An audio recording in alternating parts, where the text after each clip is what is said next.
నమస్తే, welcome to NSTV news. ముందుగా ముఖ్యాంశాలు. మహా కుంభమేళను మహిళల భద్రతకు ప్రాధాన్యం ఇచ్చి ఏ ఒక్క క్రైమ్ ఇన్సిడెంట్ లేకుండా విజయవంతంగా నిర్వహించామని 66 కోట్ల మంది పుణ్యస్నానాలు ఆచరించిన భక్తుల్లో సగం మంది మహిళలు ఉన్నారు. కానీ ఒక్క మహిళపైనైనా వేధింపు, చోరీ లేదా హత్య వంటి ఘటనలు జరగకుండా పూర్తి భద్రతతో నిర్వహించగలిగామని ఉత్తరప్రదేశ్ సీఎం యోగి ఆదిత్యనాథ్ గారు సభలో గర్వంగా తెలియజేశారు. अक्सर हम देखते हैं कि भारत के बारे में विदेशी मीडिया वह बहुत नकारात्मक टिप्पणी करता है। महोदय, विदेशी मीडिया ने भी जो टिप्पणियां की हैं महाकुंभ प्रयागराज के बारे में, द वॉल स्ट्रीट जर्नल ने जो यूएस की है, एक ऐसा आयोजन था जहां अमेरिका की कुल आबादी से ज्यादा लोग जुटे। बीबीसी महाकुंभ मानवता का सबसे बड़ा समागम था। एक्सप्रेस ट्रिब्यून यह विश्व का सबसे बड़ा धार्मिक समारोह था।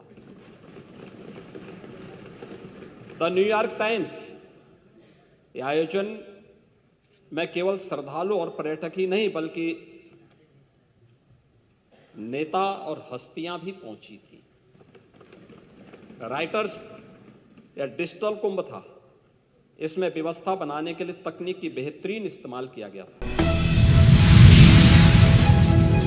కరీంనగర్ జిల్లా వీనవంక మండలం గన్ముకుల గ్రామంలో శ్రీ మడ్డేలయ్య స్వామి దేవస్థానం పూజలు ప్రారంభించిన ఆలయ పెద్ద మనిషి తాడిగోపుల సదయ్య కరుణాకర్ ఎన్ఎస్టీవీ రిపోర్టర్ మాడ కరుణాకర్ రెడ్డితో మాట్లాడడం జరిగింది.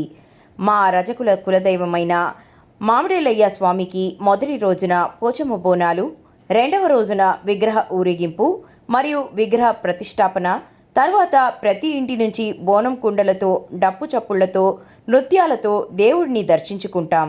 తర్వాత రోజున ఈదమ్మ తల్లి ఆయన దేవతకి పూజలతో మొక్కులు చెల్లించి ముగిస్తాము. ఈ కార్యక్రమంలో కుల సభ్యులు, ప్రజలు అందరూ పాల్గొనడం జరిగిందన్నారు.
మాది గన్ముకుల తడిగొప్పుల సదయ్య.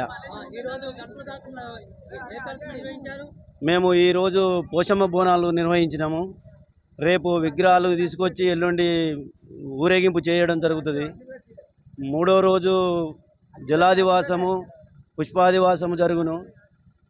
ఆదివారం రోజున సాయంత్రం ప్రతిష్ట ప్రారంభమవుతుంది. సోమవారం తర్వాత ఈదమ్మ గుడి ప్రతిష్ట కొలుపు మొదలవుతున్నది.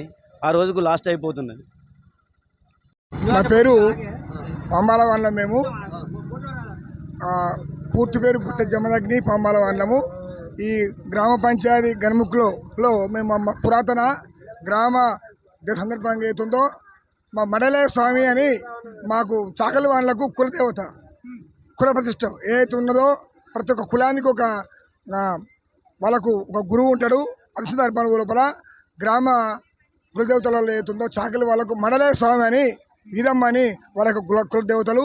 ఆ సందర్భంగా అదేవాళ్ళు వేదాంతులు, బ్రాహ్మణులు, విప్రవర్యులు అందరూ ప్రతిష్టాపన ఎవరి భాగంలో వాళ్ళు చేసుకుంటూ ఈరోజు మాత్రము గ్రామ దేవతలలో మరి ఇక్కడ భూలక్ష్మి, మహాలక్ష్మి, బుడ్రాయి వాళ్ళకు ఏది కొబ్బరికాయలతో సమర్పించి చివరికి ఇక్కడ ఏతుందో మరి పోషమ్మ తర్వాత మహంకాలమ్మను ఈరోజు మరి గావు పిల్లలు ఏం లేవు, ఈ కొబ్బరికాయలతోటి మాత్రమే ఈరోజు. ఎందుకంటే మండల స్వామి గారు కాబట్టి ఒక శంకర్ని ఒక బిడ్డ కొడుకు కాబట్టి మరి ఈరోజు మేము ఏతుందో మొదలుగా గ్రామ దేవతలలో పోషమ్మను మేము పంబాల వాళ్ళతో జంబడికే సులతో ఏతుందో పంబాల వాళ్ళతో మేము ఆ యొక్క ఊరేగింపుతోటి మరి ఈరోజు మరి వారికి సమర్పించడం జరుగుతుంది. దీనికి పెద్దలు మరి మండలేయ స్వామికి ఒక కమిటీ ఉంటుంది. వాళ్ళు చాకలి వాళ్ళు పెద్దలు పూర్వీకులు వారితోటే మరి సరయ్య గారు ఇంకా వారి యొక్క కుమరయ్య గారు వీళ్ళందరూ ఏతుందో వాళ్ళ ఆధ్వర్యం లోపల మరి గ్రామ దేవతలలో మరి ఆడపడుతులతోటి బోనాలు తీసుకొని ఈరోజు మేము అమ్మవారికి పోచమ్మ అమ్మవారికి ఈరోజు పంబల వాళ్ళతోటి మేము పూజం జరుగుతుంది. మొగిలి దేవరకొండ అభివృద్ధిపై అసెంబ్లీలో ప్రసంగించిన పూతలపట్టు శాసనసభ్యులు మురళీమోహన్. ఎన్నో ఏళ్లుగా ఎదురుచూస్తున్న అభివృద్ధికి ఎమ్మెల్యే మురళీమోహన్ చొరవతో త్వరలోనే కార్యరూపం. మొగిలి దేవరకొండ ఆలయాల అభివృద్ధికి శ్రీకారం.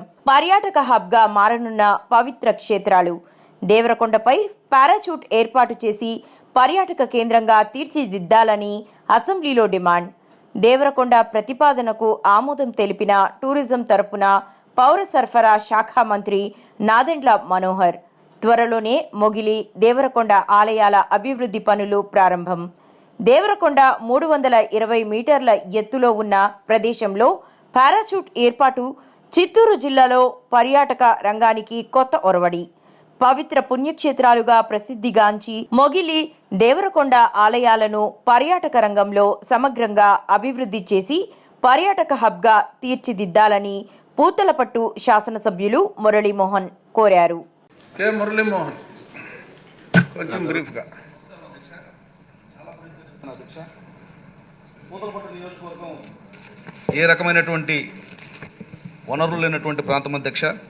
ఈ ప్రాంతంలో రాష్ట్ర ప్రభుత్వం మొన్న ప్రవేశపెట్టినటువంటి బడ్జెట్లో యువజన పర్యాటక సాంస్కృతిక శాఖకి మంచి బడ్జెట్ ప్రవేశపెట్టింది. అందులోంచి పూతలపట్టు నియోజకవర్గం బంగారుపాలెంలో దేవరకొండ అన్నటువంటి ఒక ప్రాంతం ఉంది అధ్యక్ష. అక్కడ పారాచూట్ టూరిజం ఏర్పాటు చేయడానికి అవకాశం ఉంది. ఇప్పటికే నేను జిల్లాలో ఉన్నటువంటి పర్యాటక శాఖ అధికారులు కూడా ఒక విన్నపాన్ని చేయడం జరిగింది త్రూ కలెక్టర్ ద్వారా. ఇలాంటి అంటే బెంగళూరు చెన్నై ఎక్స్ప్రెస్ హైవేకి దగ్గరగా ఉంది. నేషనల్ హైవే 4269 నేషనల్ హైవేకి దగ్గరగా ఉంది. అన్ని అనువైనటువంటి ప్రాంతం ఇది. కాబట్టి అది సముద్ర మట్టానికి కూడా 320 మీటర్ల ఎత్తులో ఉంది. కాబట్టి మంచి వ్యాలీస్ ఉన్నాయి. అక్కడ పర్యాటక శాఖ గుర్తించి దాన్ని పరిశీలన చేసి ఆ దేవరకొండ వద్ద పారాచూట్ ఏర్పాటు చేస్తే మా ప్రాంతానికి అంటే చిన్న చిన్న ఉపాధి అవకాశాలు కూడా వస్తాయి. అదే సమయంలో ఉత్పాదకత కూడా పెరుగుతుందని విన్నవిస్తున్నాను మీ ద్వారా ప్రభుత్వానికి అధ్యక్ష. నిజామాబాద్, కరీంనగర్, ఆదిలాబాద్, మెదక్ ఎమ్మెల్సీ ఎన్నికల్లో గెలుపొందిన గ్రాడ్యుయేషన్ తరపున బీజేపీ అభ్యర్థి అంజిరెడ్డి, ఉపాధ్యాయుల తరపున కొమరయ్య గెలుపొందడం జరిగింది. కనుక బీజేపీ కార్యకర్త గెలుపొందిన సందర్భంగా ఉపాధ్యాయులకు గ్రాడ్యుయేషన్కు మా యొక్క ధన్యవాదములు అని బీజేపీ కార్యకర్తలు తెలియజేశారు. నిజామాబాద్, ఆదిలాబాద్, మెదక్ ఏదైతే మనకు ఎమ్మెల్సీ ఎలక్షన్ జరిగినాయో మరి దీంట్లో మనకు భారతీయ జనతా పార్టీకి పట్టం కట్టడం జరిగింది. ఉపాధ్యాయుల తరఫున కొమరయ్య సార్ గారికి, మరి పట్టభద్రుల తరఫున అంజిరెడ్డి గారికి మన భారతీయ జనతా పార్టీ ద్వారా గెలిపించుకోవడం జరిగింది. మరి ఈ యొక్క వెనుక కృషి ఎంతో అమోఘమైనది ప్రతి ఒక్క కార్యకర్తది. ఎందుకంటే 20 రోజులు నిర్విరాగంగా అంటే ఒక్క నిమిషం కూడా వేస్ట్ చేయకుండా ప్రతి ఒక్కరు కూడా ఎంతో కృషి చేయడం జరిగింది. మరి దాని యొక్క ఫలితమే ఈరోజు మనము గెలవడం జరిగింది. మరి ఈరోజు చూసినాం ఉపాధ్యాయులు ఉపాధ్యాయులు భారతీయ జనతా పార్టీ తరఫున చూడడం జరిగింది. మరి ఎన్నో సంఘటనలు, ఎన్నో సమస్యలు వాళ్ళకు మరి ఏ పార్టీ కూడా ఇప్పటివరకు కొట్లాడడం లేదు.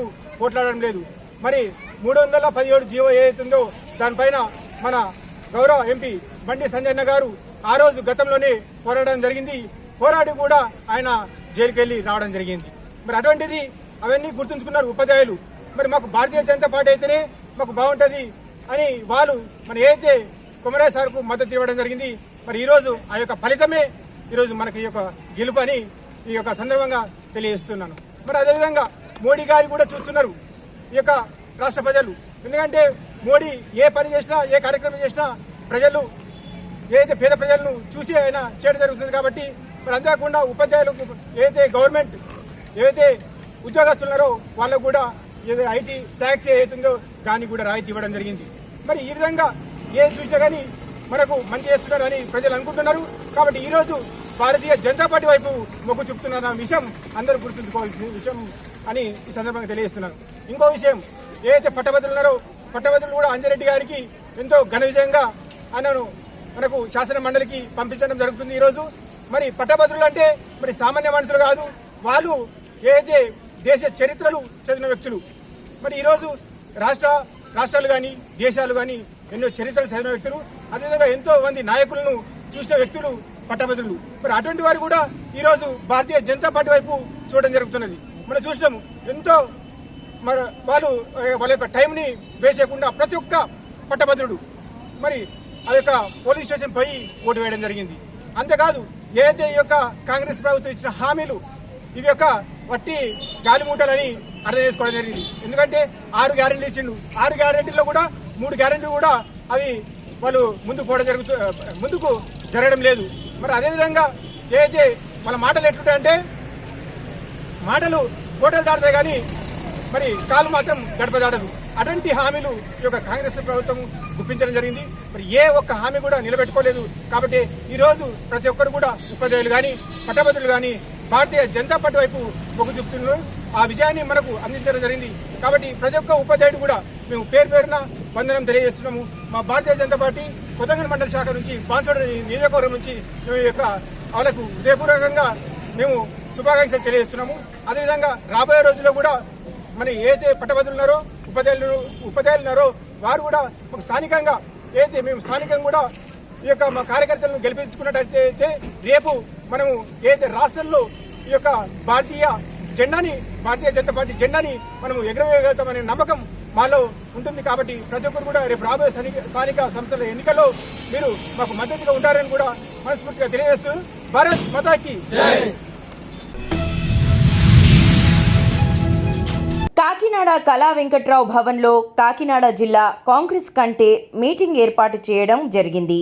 అధ్యక్షులు మాదేపాలి సత్యానందరావు, గౌరవ ప్రధాన ఆహ్వానితులు సిడబ్ల్యూడబ్ల్యూసి మాజీ మంత్రివర్యులు MM Pallamraju, Chekka Nookaraju, city president Mallipudi Sriramachandramurthy, Andhra Pradesh Congress committee general secretary Moyi Suryaprakashrao, Kakinada జిల్లా ఎస్సీ సెల్ ప్రెసిడెంట్, జిల్లా నియోజకవర్గాల కన్వీనర్లు, కాంగ్రెస్ పార్టీ కార్యకర్తలు పల్లంరాజు మాట్లాడుతూ కాంగ్రెస్ పార్టీ చేసినటువంటి సేవా కార్యక్రమాలను ప్రజల ముందుకు తీసుకెళ్లాలని, పార్టీని బలోపేతం చేయాలని కోరారు.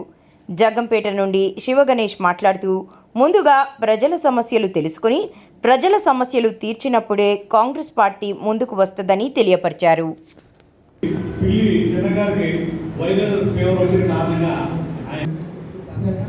శనివారం మండల ఆఫీసుగా కమిటీ దేవాలయ గారు నేను అంటున్నాను. కత్తిపూడి మాది శనివారం మండలానికి ప్రెసిడెంట్గా చేస్తున్నాం. తీసుకునే పరిస్థితి. కాబట్టి మనం ఇంకా ఉత్సాహం 4,000 కులాలు ఉన్నాయి. ఈ 6,400 కులాలు ఉన్నాయి ఈ దేశంలో. ఎన్నో మతాలు, ఎన్నో సంప్రదాయాలు. కొన్ని వందల సంవత్సరాల నుంచి భారతదేశంలో అందరం కలిపి బతుకుతూ ఉంటే వీడి రాజకీయ ప్రయోజనాల కోసం మన మతానికి వీళ్ళు నాయకులాడు. కొన్ని వందల తరాల నుంచి ఈ హిందూ మతాన్ని మనం ఆచరిస్తా ఉన్నాం. మన మతానికి వీళ్ళు నాయకులాడు. మతం పేరు చెప్పి జనాలు ఎంపీసీలతో 2-3 ఎంపీసీలతో కూడా ఉన్న బీజేపీ పార్టీ సీట్లతో అధికారంలో ఉంది. అలాగే ఈరోజు మన కాంగ్రెస్ ప్రధాన ప్రతిపక్ష పార్టీ ఉంది. టర్మ్ అది కూడా లేదు. అయినప్పటికీ కాంగ్రెస్ చాలా పుంజుకుంటూ ఇతర పక్షాలతో ఇంచుమించు దరిదాపుగా అధికారం చేపట్టే దగ్గర దాకా వచ్చింది. మొన్న కార్మికుల నోట్లో మట్టి కొట్టేయడం ఆయన వచ్చి దానికి టీడీపీ గవర్నమెంట్ ఇక్కడున్న లోకల్ ఎమ్మెల్యేలు దానికి సపోర్ట్. ఈరోజు పోర్టులో చాలామంది బాధ్య వర్గాలు కానీ రోజు కూలీ కానీ లేదా స్టీరింగ్ వర్కర్లు కానీ ఏదైనా ఎగుమతులు చేసే ఎక్స్పోర్టర్స్ కానీ ఈరోజు మన యొక్క కాకినాడలో ఎవరు ఎక్స్పోర్ట్ జరగట్లేదు. అలాగే ప్రతి ఎక్స్పోర్ట్స్ బయట దేశాలు బయట రాష్ట్రాలకు వెళ్ళిపోతున్నారు. కనుక గెలిపించాం, మీరందరూ ఎవరు గెలిపించారు. కానీ ఇక ముందరైనా సరే ఈ స్థానిక సంస్థల్లో అయినా సరే ఎలక్షన్లో ఈ మున్సిపాలిటీలు కానీ పంచాయతీలో కానీ ఒక్కసారి కాంగ్రెస్ అవకాశం ఇవ్వమని ప్రతి ఒక్కరిని నేను కోరుకుంటున్నాను. అయితే కొత్తగా జాయిన్ అయిన వాళ్ళు కూడా మిగతా విషయాలు చెప్పే ముందు ఏం చెప్పాలంటే మీ అందరికీ కూడా మీరు కొంతమంది ఫస్ట్ టైం కాంగ్రెస్ ఆఫీస్కి వస్తున్నారు అన్నమాట. ఫస్ట్ టైం వస్తున్నారా? వ్యవస్థ దేశ రిపబ్లిక్గా మనం స్థాపించబడ్డాం. అంటే మరి మీకు తెలుసు అలాంటి బ్రిటిష్ వాళ్ళు పరిపాలించేవారు. వీళ్ళు చేసిన త్యాగాల వల్ల వీళ్ళు చేసిన పోరాటం వల్ల కూడా మనకి స్వాతంత్రం వచ్చింది, ఈనాడు దేశంలో వచ్చింది. అవన్నీ దృష్టిలో పెట్టుకునే మన రాజ్యాంగాన్ని డాక్టర్ అంబేద్కర్ మనకి అందించారు. ఈ వ్యవస్థని సక్రమంగా పనిచేస్తే అందరు ప్రజలకి కూడా న్యాయం జరుగుతుంది, అవకాశాలు జరుగుతాయి, వాళ్ళు పైకి వస్తామనే ఉద్దేశంతోనే ప్రజలు మన స్వాతంత్రాన్ని తీసుకొచ్చారు. వాళ్ళు ఏవైతే ఆశయాలతో మరి స్వాతంత్ర పోరాటంలో పాల్గొన్నారో ఆ ఆశయాలకి కంప్లీట్గా పెట్టుకోవడం పార్టీ ఏదైనా ఉందంటే కాంగ్రెస్. ఆనాడు స్వాతంత్ర పోరాటంలో గట్టిగా నిలిచింది కాంగ్రెస్ పార్టీ. తర్వాత మిగతా పొలిటికల్ పార్టీస్ వచ్చేది. ఇక్కడ మన ప్రజాస్వామ్యం కనుక ప్రజల ఇష్టాలను బట్టి కొన్ని స్థానికంగా ఉన్న కోరికలను బట్టి వివిధ పార్టీలు వచ్చాయి. ఉదాహరణకి మనకు ఆంధ్రప్రదేశ్లో తెలుగుదేశం ఎందుకు పుట్టిందంటే ఆనాడు తెలుగు ప్రజలందరూ లేదా బాగా తెలుగు గౌరవం కాపాడే ఒక పార్టీ కావాలని తెలుగుదేశానికి.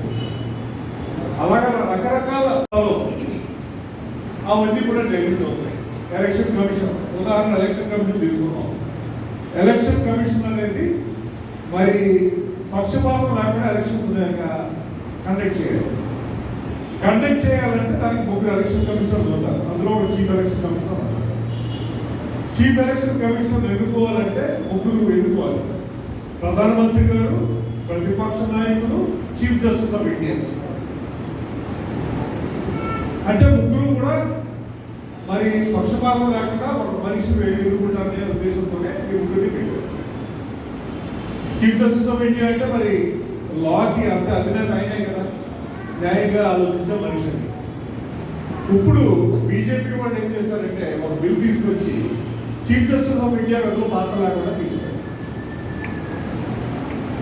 ప్రధానమంత్రి, ప్రతిపక్ష నాయకులు, ఒక క్యాబినెట్ మంత్రి. అంటే ఆ క్యాబినెట్ మంత్రి ప్రధానమంత్రి ఏమనుకుంటే అదే అతన్ని సెలెక్ట్ చేస్తారు కదా. కాంగ్రెస్ పార్టీ కూడా ఎప్పుడు కూడా సమాజంలో ఒక సమానత్వం తీసుకోవడానికి కృషి చేస్తుంది. మనకి ఎప్పుడు క్యాస్ట్ లేదు, రిలీజన్ లేదు, అందరూ ఒకటే కాంగ్రెస్ పార్టీ. అయితే ప్రజా ఒక సమానత్వం తీసుకురావడానికి మనం ఎప్పుడు కృషి చేస్తాం. ఆనాటి ప్రజల కోరికలు బట్టి మన పరిపాలన కూడా సాగింది. ఒకప్పుడు కమ్యూనిస్ట్ చాలా తీవ్రంగా ఉండేవారు. వాళ్ళు మొత్తం భూమి అంతా కూడా అందరికీ సమంగా పంచాలనే నినాదంతో వచ్చినప్పుడు ఇది ప్రజల మనసులో ఈ కోరిక ఉందని గుర్తించి ఆనాడు ఇందిరాగాంధీ గారు మరి ఆ ల్యాండ్ సీలింగ్ యాక్ట్ తీసుకొచ్చి చాలా మట్టుకు మరి పంచడం కూడా జరిగింది. ఆమె కోరికలు మనకు రైతు సంవత్సరానికి మరి చాలా కుటుంబాల్లో ఉపాధి లేకుండా పోతుంది. వాళ్ళకి ఎంతో కొంత పడాలి అనే ఉద్దేశంతో, వాళ్ళకి ఎంతో కొంత ఉపాధి ఉంటేనే వాళ్ళ జీవితాలు గడుస్తాయనే ఉద్దేశంతోనే ఉపాధి హామీ పథకాన్ని తీసుకుంటారు. అసలు ఇక్కడ అక్కడ దుర్వినియోగం జరిగింది. ఏ మంచి ఉద్దేశం కూడా దుర్వినియోగం జరుగుతూ ఉంటుంది. అయితే ఇవన్నీ సరిదిద్దుతారని కాంగ్రెస్ పార్టీ కంకణం కట్టుకుంటుంది. అంటే చెప్పేదంటే మీ అందరి మీద కూడా చాలా పెద్ద బాధ్యత ఉంది. ఇవన్నీ సరిదిద్దవలసిన బాధ్యత ఉంది. ఎందుకంటే సమాజంలో న్యాయం జరగాలి, అందరికీ ఒక కొంచెం వాళ్ళ జీవితంలో మెరుగుపడాలి అంటే కాంగ్రెస్ పార్టీ ఒకటే చేయాలి.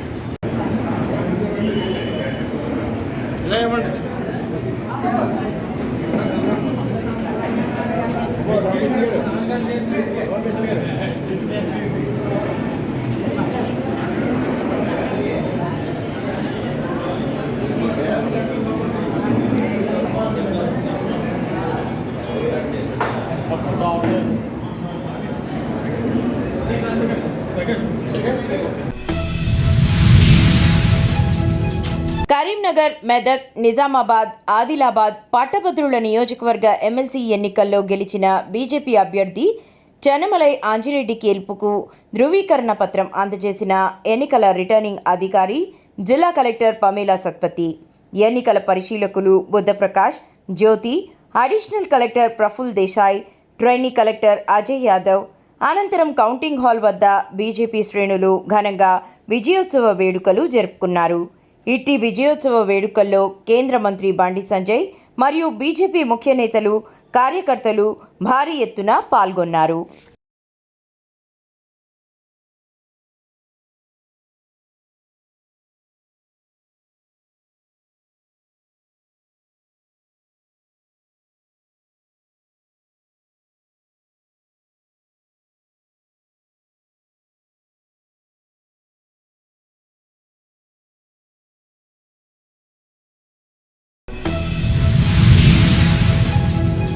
అల్లూరి సీతారామరాజు జిల్లా జడ్డంగి మండలం వాక గ్రామంలో మహాశివరాత్రిని పురస్కరించుకుని వాక గ్రామంలో కుంతీదేవి ఆలయం వద్ద మహిళలతో అసభ్యకరమైన రికార్డింగ్ డాన్సులు, యథేచ్ఛగా లక్షల్లో పేకాట, మరీ ముఖ్యంగా జూడో క్రీడల్లో నిషేధించిన నెంబర్ గుండాట, విచ్చలవిడిగా జోరుగా బహిరంగంగా అక్రమ మద్యం అమ్మకాలు గత రాత్రి నుండి కొనసాగుతున్నాయి.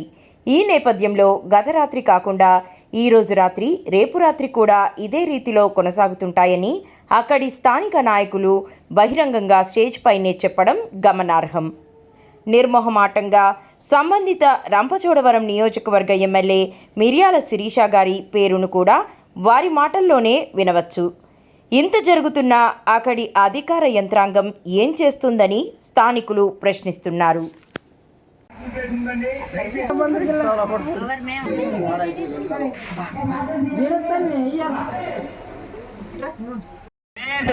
ప్లీజ్ రిక్వెస్ట్ దయచేసి అర్థం చేసుకోండి. ఇంకా రానున్న 2 రోజులు ఉన్నాయి.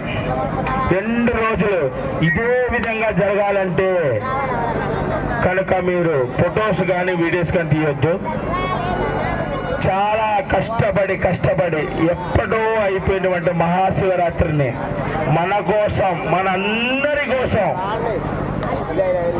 మఠం విజయభాస్కర్ గారు, మిర్యాల శిరీష గారు మన కోసం, మన అందరి కోసం కష్టపడి తెచ్చినటువంటి చిన్న అవకాశాన్ని మనం చాలా చక్కగా వినియోగించుకోవాలి. దయచేసి అందరూ గమనించుకోండి. ఆడండి పాడండి కాదనట్లేదు, దయచేసి వినండి. వీడియోస్ కానీ ఎవరైనా పొరపాటున తీసిన ఎడల వారి ఫోన్ తీసుకొని మళ్ళీ ఇవ్వబడదు. ఐ డోంట్ కేర్, ఎవరితో చెప్పుకున్నా నో ప్రాబ్లం. బట్ ఫోన్లు కానీ ఏమి కానీ ఇవ్వం కనుక దయచేసి అర్థం చేసుకోండి. అందరూ ఆనందించండి. గత 6 సంవత్సరాల నుంచి లేనటువంటి విధంగా ఇప్పుడు జరుగుద్ది. గత 3 రోజులు కూడా అదే విధంగా జరుగుద్ది కనుక అందరూ అర్థం చేసుకోండి. దయచేసి అర్థం చేస్తున్నాను, దయచేసి చెప్తున్నాను. వీడియోస్ కానీ ఫొటోస్ కానీ ఎవ్వరు తీయొద్దు.